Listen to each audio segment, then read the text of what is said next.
Herkese selamlar. Ben İsmailova Rüqeyyə. Kanalıma ve videoma hoş gelmişsiniz.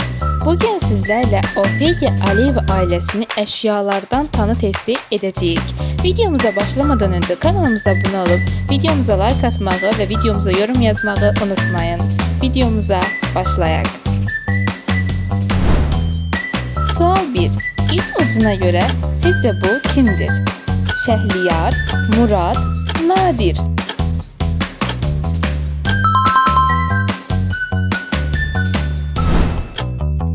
Sual 2.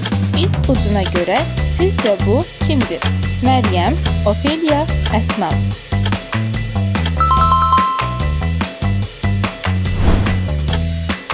Sual 3. İp ucuna göre sizce bu kimdir? Nadir, Murad, Şəhliyar.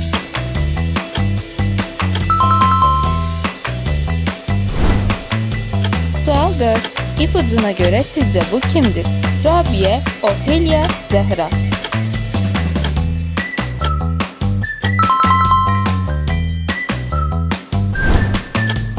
Sual 5.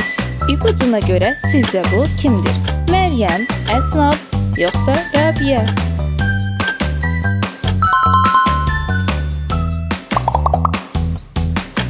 Sual 6.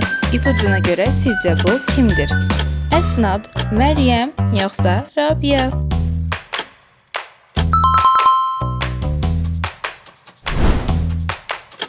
Sual 7. İpucuna göre sizce bu kimdir? Murad, Şəhliyar yoksa Zeyd Aslan?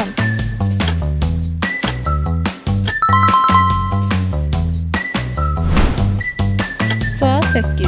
İpucuna göre sizce bu kimdir? Rabia, Gülsüm, Zehra.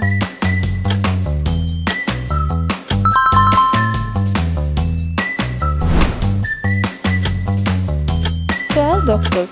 İpucuna göre sizce bu kimdir? Gülsüm, Zehra, Esnad.